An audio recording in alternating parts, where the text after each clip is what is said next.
What if you suddenly broke the rules of English?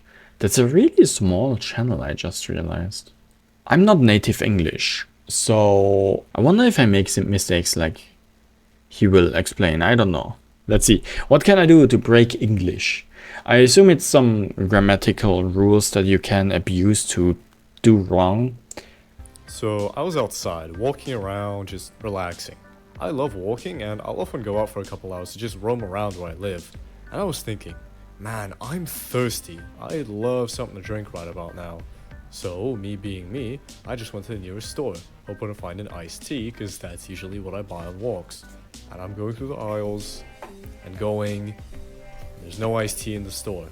Okay. I think to myself, damn it, oh well, it's what it's. You wouldn't think that. Nice story, bro, but I doubt. Wait a minute, doesn't that sound right?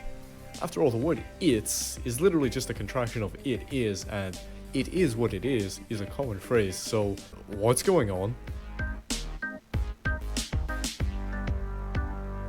The English language, like any other language, has rules that are necessary for speakers to follow in order to make sense to each other. Yeah. Even supposedly incorrect features of the language are usually dialectal variations with their own rules and intuitions. I mean, take something like "he ain't never finishing that."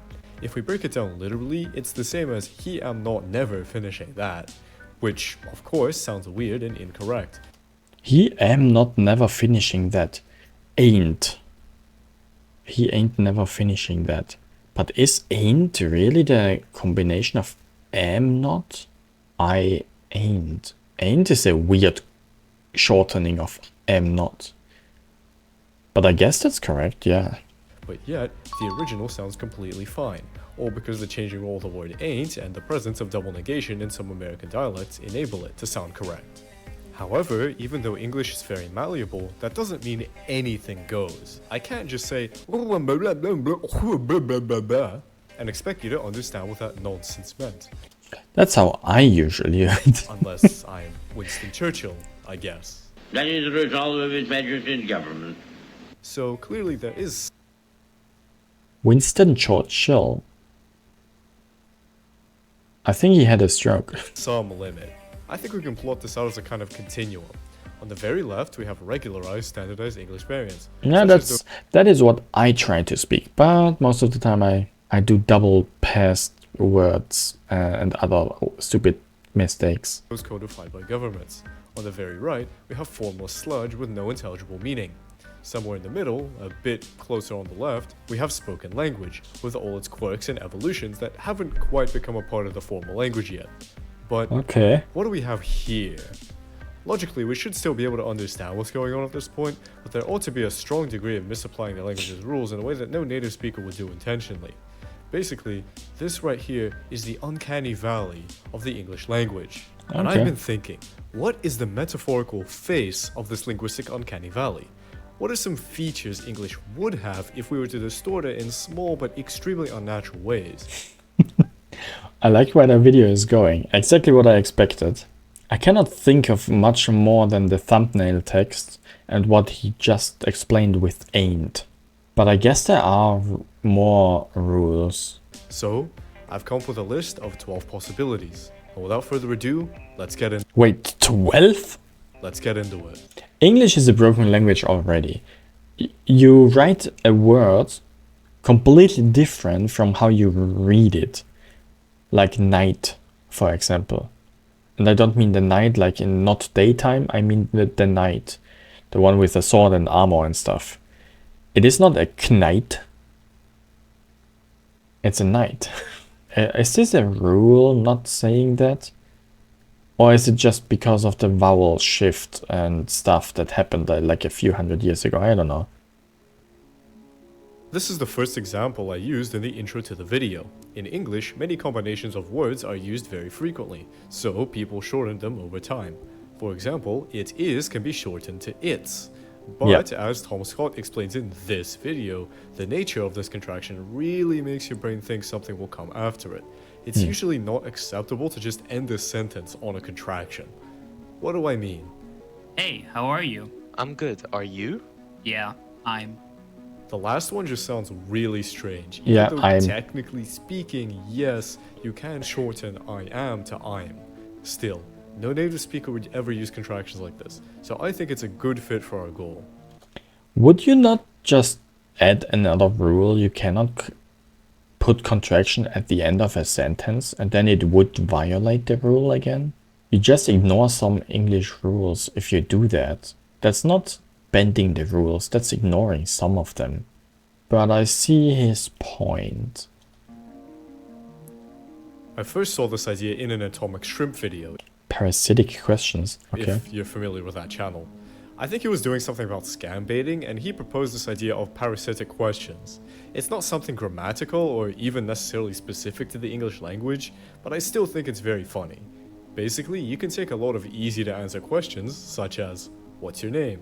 How are you? Or what's your profession? And very easily turn them into strange parasites by inverting the target of them, like, what's my name? How am I? What's my profession? What's my name? Does anyone know what's my name? Ray? I answered it. Needless to say, your conversation mate will probably find these questions considerably harder to answer. Why though? Reading erroneous apostrophes. What does erroneous mean? There's a common mistake that many people, even some native speakers, make. These two words, animals and animals, are read the same way, but the top one is just the plural form of animal, as in Yeah. I love animals. The bottom is the possessive, as in the animal's foot. Makes Since sense. they're pronounced the same way, it's not surprising that people mix them up. Well, actually, there is another word that's pronounced the same, and it's even written the same way too. The other form, animals, can actually just be a contraction of animal is. Oh. Like it is, but with animal is. Yeah. Really? Can you do that? I thought it can only work on it. As in the animals running. This gives us a very funny opportunity. We can take all non-contractive apostrophes, accidental and intentional, and just assume they actually are meant to be contractions. I mean, if you make it, if you translate it from written English into spoken English, yeah, sure, you can do that. Then we can uncontract them. For example, the dogs have been so happy since I brought Dave's toys over becomes the dog is have been so happy since I've brought Dave his toys over. Yes, that's pretty ridiculous. That's what we like to see here. Wait a second.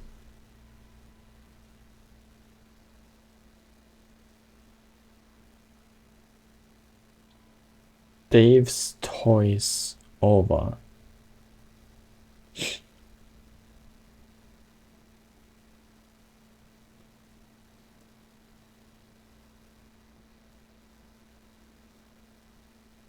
This dogs is wrong.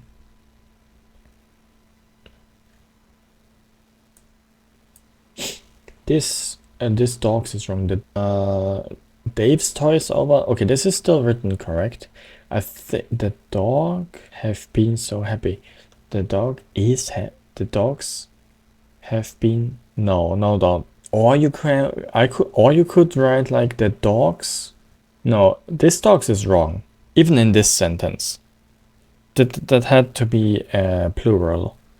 Dave though. Dogs have been so Yeah. happy since I brought Dave's toys over becomes the dog is have been so happy since I've brought Dave his toys over. Yes, that's pretty ridiculous. That's what we It like is to pretty see here. ridiculous, yeah. English pronouns, I, he, she, etc., take various forms depending on how they're used in a sentence. For example, the difference between I and me is that I is always the subject of a sentence, or formally the nominative case, and me is the object, also known as the accusative case. Is That's this why you always can say there? something like, I killed him, but me killed he sounds strange. It Yeah. confuses between English's subject-verb-object-word order and the pronoun cases in a very unnatural way. As a side note, if you remember being in school and saying, me and him went to the mall, only for the teacher to correct you and say, actually it's he and I went to the mall. Yeah, he and I sounds more correct. I think me and him would still work though.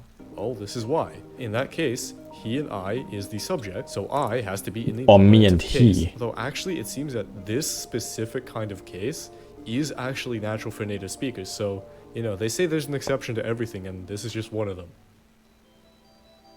Several English tenses aren't really tenses. Maybe you've heard that English only has 2 tenses, and this is actually technically true. If we accept that a tense must be morphological, basically I don't know how about you, but when I learned English in school, I had like 3 tenses at least. I'm pretty sure there was past, present, future. That's it. I am doing something, I was doing something, I will do something. 3 tenses, pretty sure.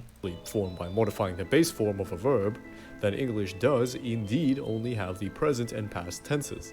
If we take the verb run, we can make it present tense as you run. We can make it past tense as you ran. But there's no way to make it future tense. You run. English has tons.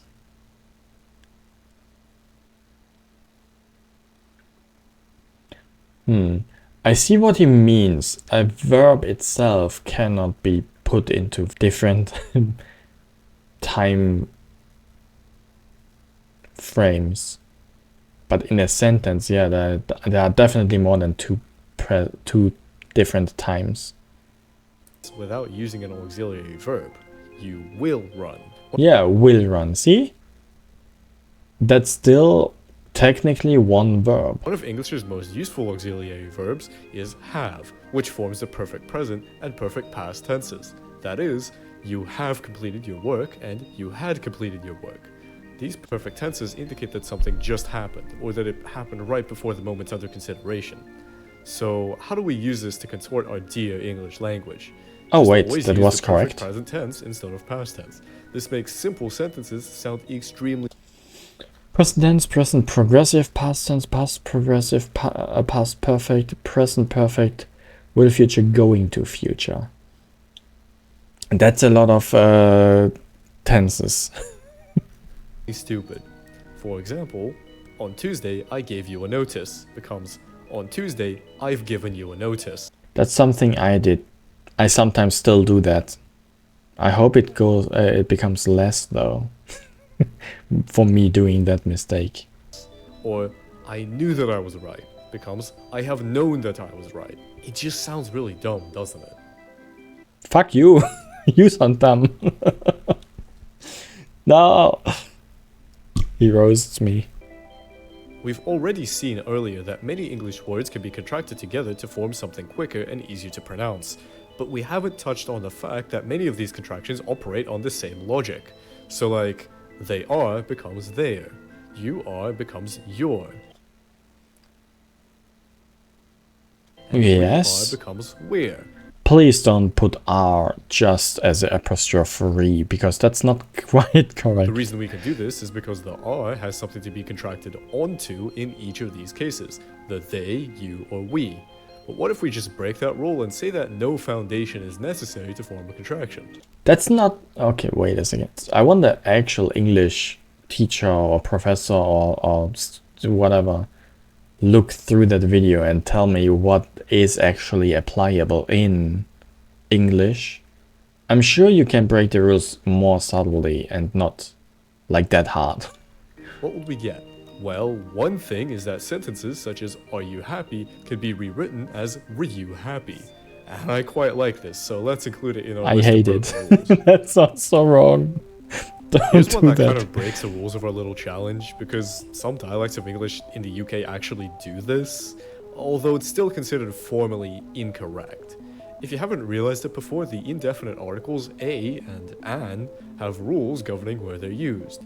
Basically, yeah. if the next word starts with a vowel, you use an, but if it starts with a consonant, you use a.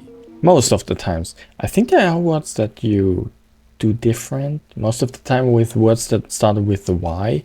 So you can say an animal or a ship, but it sounds quite weird if you say a animal or an ship.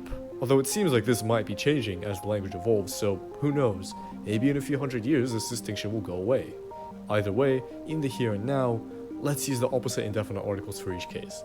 It shall suit us well.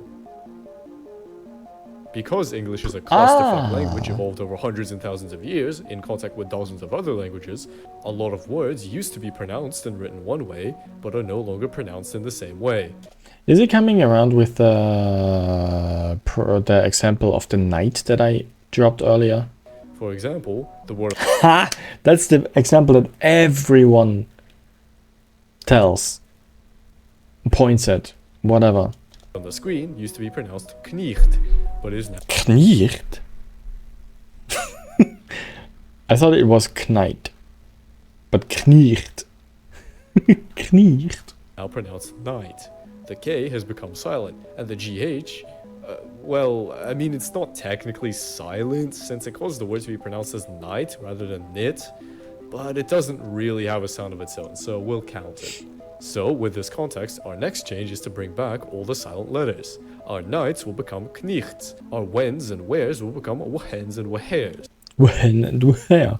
Imagine English would be phonetically consistent with the writing.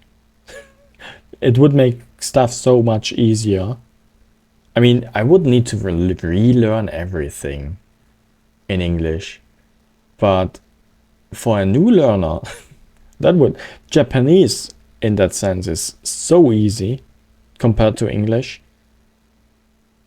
Because English is so I think 2 out of 3 words are an exception to the how you pronounce it compared to how you write it. And so on. Noun number is just whether something is singular or plural. The key significance is that based on noun number, the corresponding verbs in a sentence must change form. I can say, the dog is happy, or the dogs are happy. But I can't really say, the dog are happy, or The dogs is happy. Wow, that's a weird sentence.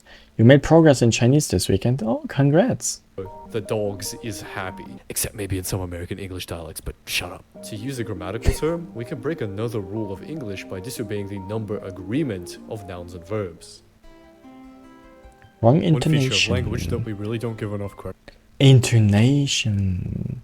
Chinese, as far as I know, also has intonation baked into their language. Credit to is intonation. Did you hear what I just did? That sentence was, in no possible way, a question. And yet, it sounded like it was, because I steadily raised the pitch of my voice towards the end. There's another example, and perhaps that one was even more jarring. See, all languages have some version of stress, varied intonation in speech, or something of that sort. It helps us orient ourselves around a sentence by identifying what's important and what's about to come. About intonation, I think punctuation was not a thing for a long time. And then someone came along and said, oh, I need to convey my intonation into my writing. And then punctuation was invented. Like, you know, point, question mark, exclamation mark, and all that stuff. Colon, semicolon, comma, blah, blah, blah. All that stuff. And that's what the punctuation usually is for. To indicate the intonation. Do your own research, that's only maybe the case. Intonation is the nightmare of Chinese. I heard about Chinese being an intonation language, a tonal language, sorry. Isn't the word for mother and the word for... There was something else. Mother and horse. I knew mother had a different intonation meaning thing. I knew it. So when I use these two techniques, it really messes with your head. Have you taken out the trash? Yeah, I have. And that's exactly what we want. Collectively, I'll call this wrong intonation. The cooperative principle is an idea in philosophy and linguistics describing how conversation is oriented towards the achievement of common goals. Can you make a sentence longer, please? Chinese has way better methods to learn, though.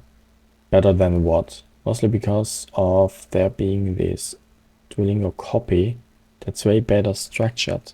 I don't really use Japanese. I don't really use Duolingo anymore. I switched completely to Anki and HelloTalk. While HelloTalk is It's kind of like a social media for language learner.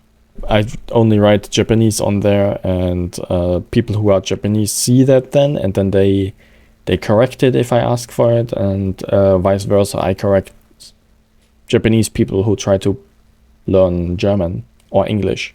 Duolingo, I completely turned my back to it once they implemented AI to them. That's bullshit. 6, describing how conversation is oriented towards the achievement of common goals.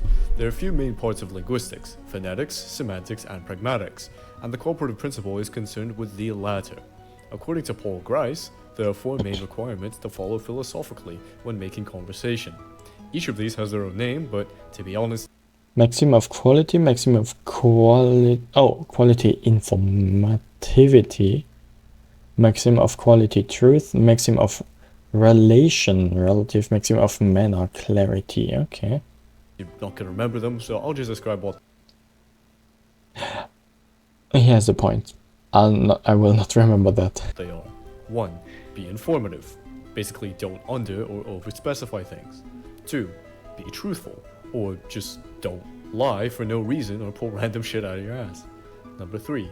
Be relevant, or don't say something unrelated, even if it's true in the middle of a conversation. Number 4. Be clear. That is, avoid language that's not widely known or can be interpreted in many ways. We can imagine a dialogue where all What? 4 of Grice's maxims are violated. Hey, how are you? I'm happy, which means I'm experiencing a lot of joy, causing me to be glad. How are you? David was fed to the slaughterhouse. Wow, that really might obligate a form of mental pondering. Needless to say, That conversation was hard to follow because there was no red line. this is exactly the kind of thing we want. This dialogue has the air of conversation despite the fact that barely any information of any real value was actually exchanged and nothing actually happened. If any of these factors alone can be called the linguistic uncanny valley, it would probably be this.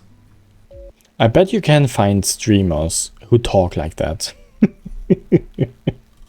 I'm not pointing any fingers now. I'm not pointing any fingers. Maybe it's me. Center embedding is actually another thing that many people do in real spoken language, but taken to its extreme, it gives some utterly impenetrable sentences. Take Wikipedia's example. Center embedding. A man that a woman loves. Let's take this part of the sentence, a woman, and add some more information about it. How about instead of just being a woman, we make her a woman that a child knows? This makes things a bit more specific. Okay. Something interesting happens when we put this back into a sentence. A man that a woman that a child knows loves. Oh, compound sentence. But to the extreme. That is what I meant with breaking the rules subtly. I like that. As you can see, we've embedded some words in the center. Center embedding. And even though right now this doesn't seem too terrible, we can just keep going. Instead of just a child, let's say it's a child that a bird saw. Then our sentence becomes, a man that a woman that a child that a bird saw knows loves. Oof. At the bounds of this kind of nesting, we get sentences whose That's vague funny. meaning can still be carried across in conversation, but whose precise significance is challenging to parse. That's kind of a mix of being clear and being informative. That's over informative and not clear at all. Let's include it in our list of techniques. Putting it all together. If you Nice. guys enjoyed my video, me would be extremely happy if you have left and like and have subscribed to my channel. And what do I think about English is Uncanny Valley? Please leave your opinion on what I've shown in this video in my channel in the comments. And I hope you were as interested in the video is content as I'm. So, were you gonna subscribe? Either way, Argentina is a country. I just got brain damage. Oh my god. Amazing video.